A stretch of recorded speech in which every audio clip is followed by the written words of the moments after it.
오늘 우리에게 주시는 하나님의 말씀은 사사기 말씀인데 세 군데 말씀을 찾아서 읽도록 하겠습니다.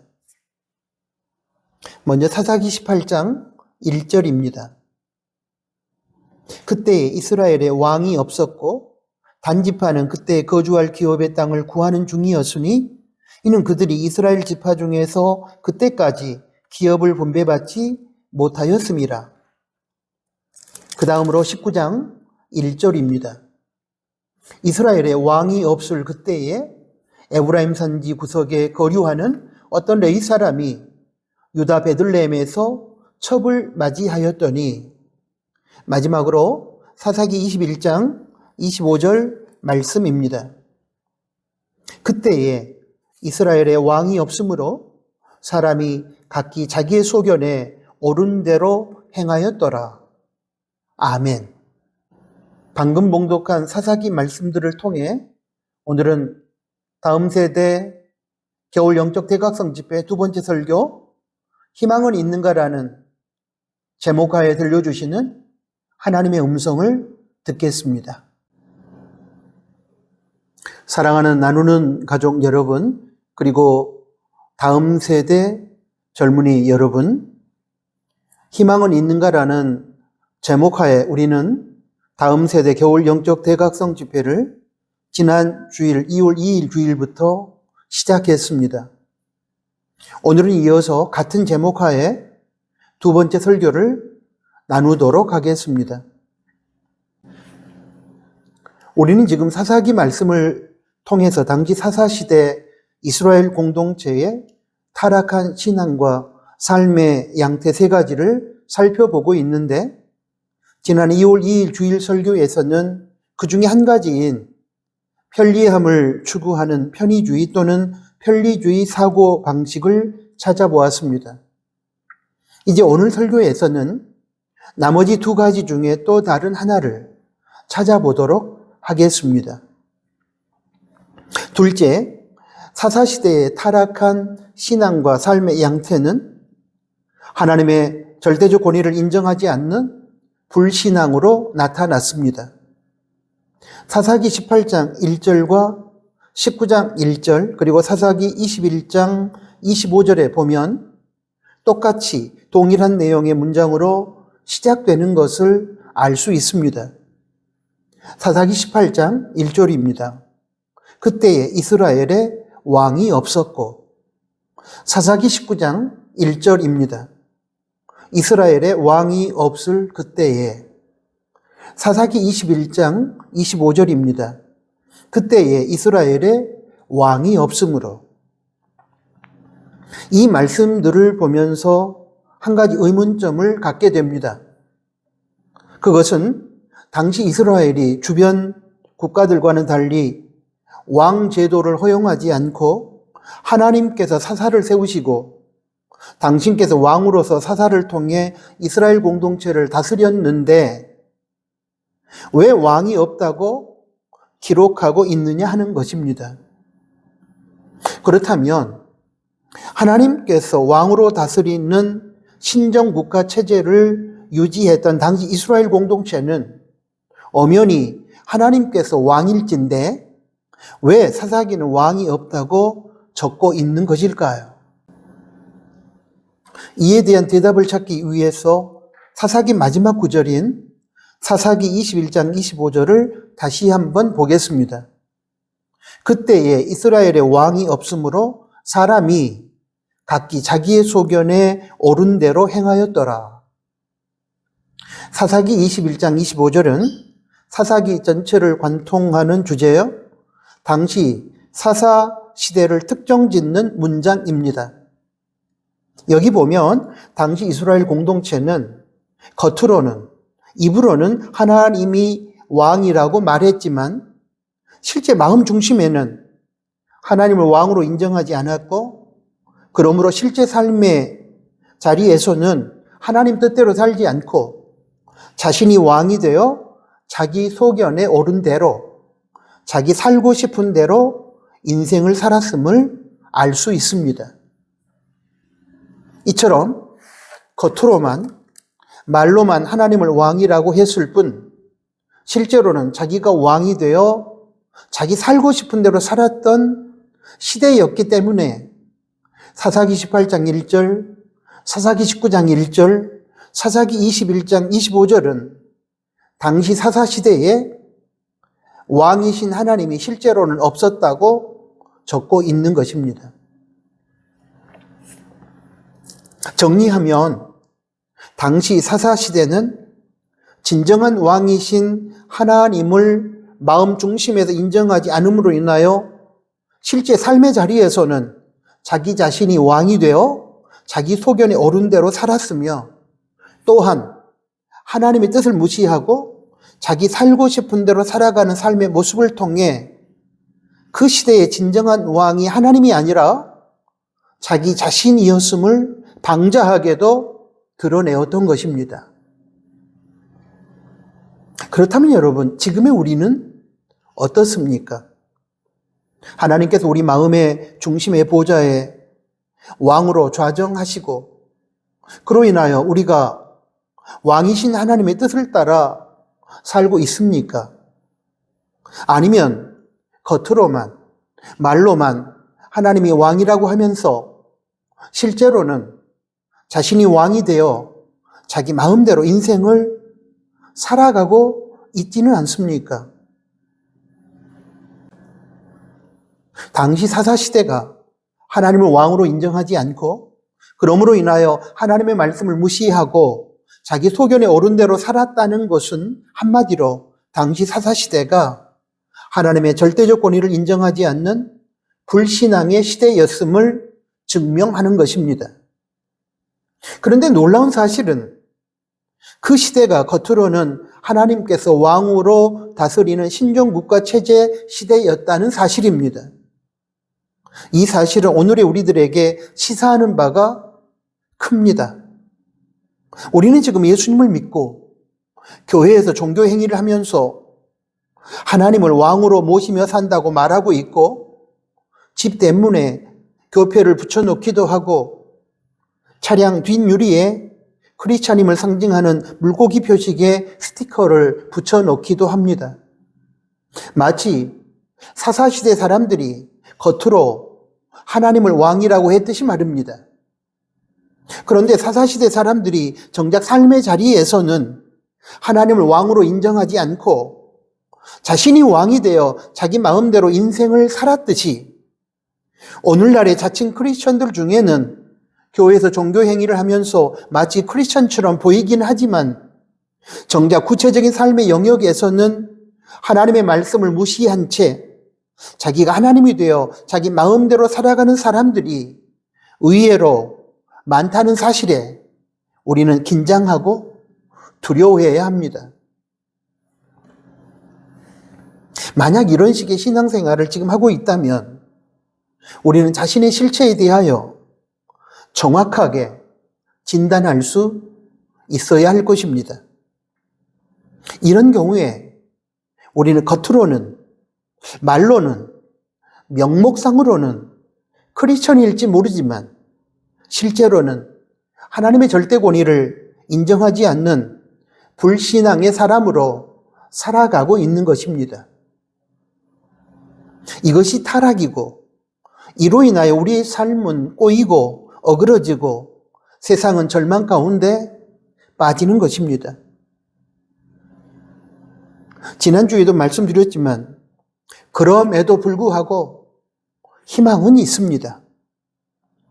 겉으로만 하나님을 믿는 것처럼 보이는 형식적인 신앙, 명목상의 크리스천으로서의 신앙, 즉 하나님의 절대 권위를 인정하지 않는 실제적인 불신앙을 내려놓고 삶의 자리에서 하나님을 왕으로 인정하고 그러므로 왕이신 하나님의 뜻을 쫓아 살아가려고 최선을 다하는 그런 크리스찬으로 우리가 돌아가면 됩니다. 그러면 희망이 있습니다.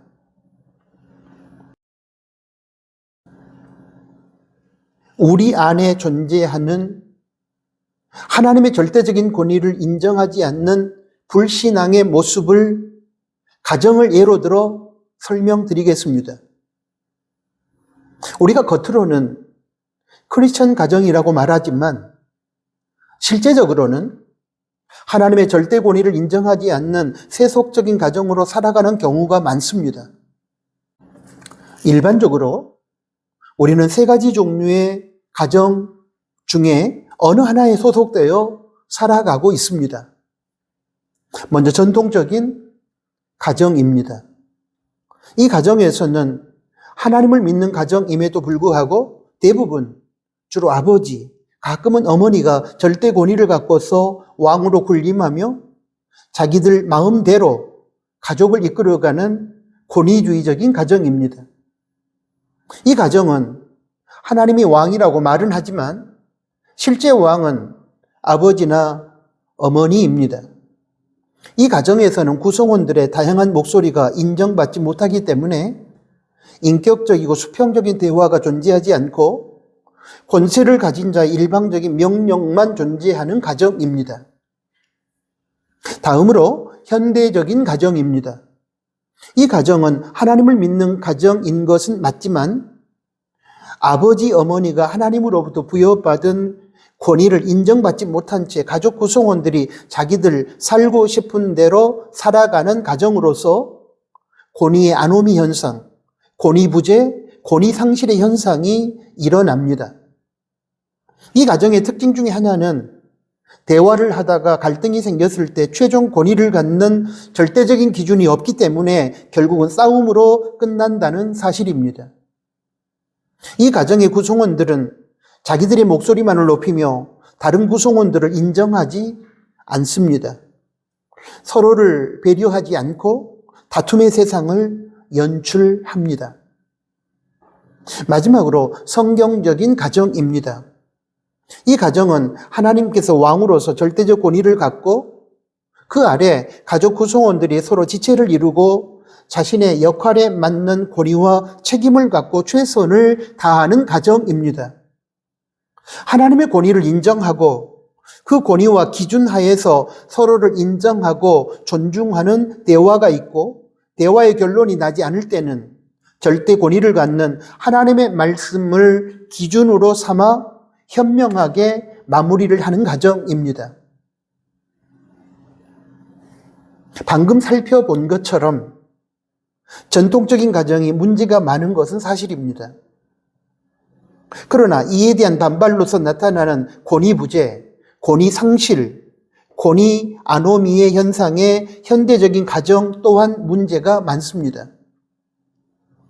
질서를 유지하는 권위가 없어지게 되면 결국 그 가정은 자기들 소견에 오른 대로 살아가는 콩가루 집안이 될 수밖에 없습니다. 그래서 가정도, 교회도, 사회도, 국가도 질서를 만들고 역할에 따라 권위를 부여하는 것이 아니겠습니까?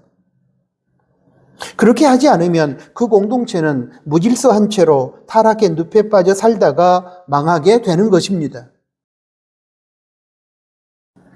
그러므로 하나님의 말씀을 기준으로 삼고 하나님의 권위를 인정하고 기독교 국가가 아닌 다양한 신앙을 인정할 수밖에 없는 다원주의 사회라면 하나님의 보편적 가치를 기준으로 삼고 살아가야 하는 것입니다. 그래야 가정을 비롯한 다양한 공동체가 올바른 방향으로 나아갈 수 있고 결국 모두가 평안하고 행복한 공동체를 이룰 수 있는 것입니다.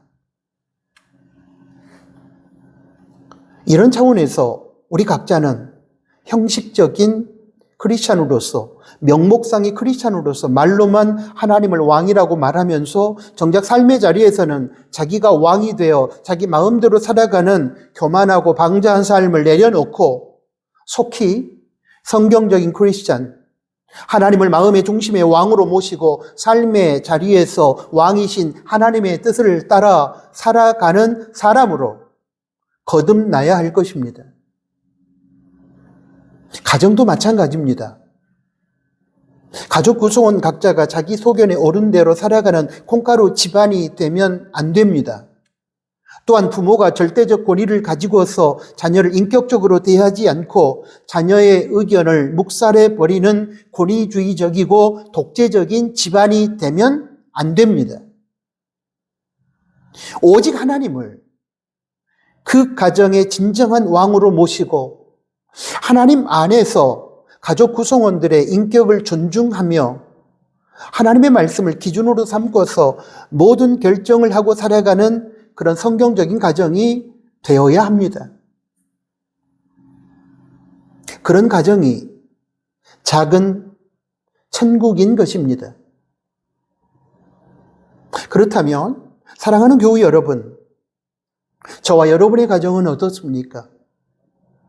전통적인 권위주의 가정입니까? 권위 부재, 권위 상실, 권위 아노미의 현상이 일어나고 있는 콩가루 집안입니까? 하나님을 왕으로 모시고 하나님의 말씀을 기준으로 삼고 살아가는 인격적인 가정입니까? 부부의 경우를 예로 들면서 절대적 권위를 갖는 하나님의 말씀, 모든 판단의 기준이 되는 하나님의 말씀의 중요성과 필요성에 대해 계속 말씀을 이어가도록 하겠습니다. 요즘 젊은 부부들의 살아가는 모습을 보면 성격이 다르다, 생각이 다르다, 또는 취향이 다르다는 이유로 갈등하고 다투는 경우들이 많습니다. 저는 이 경우에도 부부간의 다툼과 갈등을 해결할 수 있는 절대적 권위를 갖는 기준이 없기 때문이라고 생각합니다. 어차피 부부는 자라온 환경이 다르고 받은 영향이 다르기 때문에 생각도, 취향도, 성격도 다를 수 있습니다. 문제는 다르다는 이유로 갈등하고 자신의 생각과 취향과 성격만을 옳은 것이라고 고집하는 것입니다. 이런 경우에 두 사람의 다른 요소들을 조율하고 조정해 줄 수 있는 컨트롤 타워가 필요한데 그것이 크리스찬에게 있어서는 절대적인 권위를 갖고서 모든 판단의 기준 역할을 하는 하나님의 말씀입니다. 부부 중에 한 사람은 계획적인 삶을 살아갑니다. 반면에 배우자는 정확한 계획을 세우지 않고 그때그때 상황에 맞추어 살아갑니다. 또 어떤 부부는 모든 일을 빠르게만 진행하려는 사람도 있고 그에 비해 배우자는 천천히 돌다리도 두들겨 본다는 식으로 신중하게 일을 처리하는 스타일입니다. 이 경우에 많은 부부들이 갈등하고 그로 인해 다툽니다. 자신의 성향만이 옳다고 고집합니다. 그런데 이때 다툴 이유가 여러분 없습니다. 어느 한쪽이 항상 옳은 것이 아니기 때문입니다. 그런데 사람에게는 죄성이 있기 때문에 자신의 것, 자신의 생각이나 자신의 성향이나 자신의 취향만이 옳고 상대편의 것, 상대편의 생각과 성향과 취향은 무조건 틀리다고 하는 선입견을 가지고 있습니다. 그래서 부딪히고, 그래서 갈등하고, 그래서 다투고, 그래서 싸우는 것입니다. 이런 상황에서 부부가 모두 함께 동의할 수 있는 절대적인 기준이 있다면 그 기준에 따라 부부가 자신의 생각을 내려놓고 조종하고 조율하면서 하나를 이룰 수 있을 것입니다. 바로 이러한 역할을 해주는 기준이 크리스찬에게 있어서는 절대적 권위를 갖는 하나님의 말씀인 것입니다. 절대적인 권위를 갖고서 모든 판단의 기준 역할을 하는 하나님의 말씀이 어떤 상황에서는 하나님의 뜻 안에서 계획적인 삶을 요구할 것이고 또 어떤 상황에서는 그때그때 하나님의 인도를 받는 무계획적인 삶을 요구할 것입니다. 그러면 자기의 생각과 성향과 취향을 고집하지 말고 기준이 되는 하나님의 말씀이 원하는 대로 결정하고 따라가면 되는 것입니다. 빠르고 급한 성격이나 느리고 신중한 성격이나 어느 한편이 항상 옳은 것은 아닙니다. 때로는 빠르게 진행해야 하고 때로는 느리고 신중하게 진행해야 합니다. 중요한 것은 두 사람의 생각과 성격과 취향이 부딪힐 때에 각자의 주장을 내려놓고 하나님 말씀의 기준을 따라 결정하고 행동하면 되는 것입니다. 이런 의미에서 우리는 서로의 생각이 달라 갈등하고 다투게 되는 경우에 하나님의 말씀을 기준으로 삼아 서로의 생각을 조정하고 조율해 가겠다고 하는 결단을 하고 그에 따른 훈련을 할 필요가 있다고 생각합니다. 이제 다시 사사시대로 돌아가겠습니다. 사사시대 이스라엘에는 제사 드릴 신당도 많았습니다. 오늘식으로 말하자면 크고 화려한 예배당, 교회당도 많았습니다. 종교적, 외적 형식도 차고 넘쳤습니다. 제사장도 있었습니다. 오늘식으로 말하자면 수많은 목회자와 사역자들이 있었고 교회당 안에서는 다양한 종교 행위가 행해지고 있었습니다. 심지어 가정 안에도 신당, 오늘식으로 말하자면 가정재단이 있었습니다. 그런데 안타까운 것은 사사시대가 로마서 1장 28절의 말씀처럼 마음에 하나님 두기를 싫어하는 시대였다는 사실입니다. 겉으로는 하나님을 잘 믿는 사람처럼 보였지만 실상 그들의 마음 중심에는 하나님이 없었다는 사실입니다. 형식적으로는 교회에 소속을 두고서 외적인 종교 행위를 하고 있었지만 그들의 마음 중심과 삶의 자리에 하나님은 왕으로 모셔지지 않고 자신이 왕이 되어 자기 살고 싶은 대로 살아갔다는 사실입니다. 한마디로 말로는 하나님의 절대적 권위를 인정한다고 했지만 실제 삶의 자리에서는 하나님의 절대 권위를 인정하지 않았던 것입니다. 여러분, 이러한 신앙의를 가리켜서 실천적 무신론자라고 부릅니다. 말과 머리로는 하나님을 믿는다고 말하지만 정작 삶의 자리에서는 하나님 말씀대로 실천하고 살아가지 않는 무신론자라는 것입니다. 이들은 하나님을 믿는다고 말합니다. 교회에 등록도 합니다. 교회에서 종교 행위도 합니다. 그런데 이들의 살아가는 모습을 보면 마치 하나님이 없는 것처럼 삽니다. 학교 생활하는 것도, 직장 생활하는 것도, 장사하고 사업하는 것도, 취미 생활하는 것도, 자녀를 교육시키는 것도 무신론자와 다를 바가 없습니다. 사랑하는 교우 여러분, 이 지점에서 우리는 바울의 경고를 기억할 필요가 있다고 생각합니다. 디도서 1장 16절 말씀입니다. 제가 한번 읽어보겠습니다. 그들이 하나님을 시인하나 행위로는 부인하니 가증한 자여 복종하지 아니하는 자여 모든 선한 일을 버리는 자니라.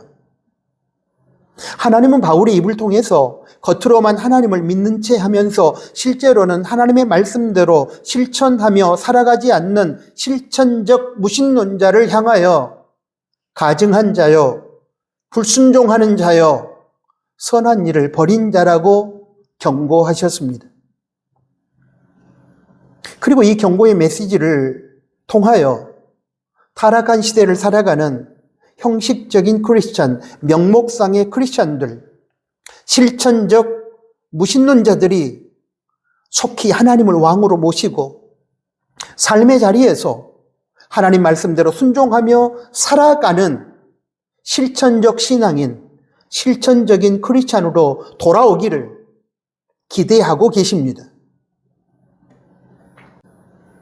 사랑하는 교우 여러분, 그리고 다음 세대 젊은이 여러분, 타락한 시대에 타락한 교회와 타락한 성도에게 과연 희망이 있을까요?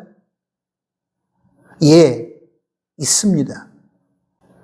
우리가 그동안 겉으로 형식적으로 하나님을 믿는 척 하면서도 삶의 자리에서는 실제적으로 하나님의 절대적 권위를 인정하지 않고 우리의 소견에 옳은 대로 살았던 실천적 무신론자의 신앙과 삶을 버리고 하나님께로 돌아와 하나님을 마음 중심의 왕으로 모시고 삶의 자리에서 절대적 권위를 갖고 모든 판단의 기준이 되는 하나님의 말씀에 순종하고 살아가게 되면 우리에게는 희망이 있습니다.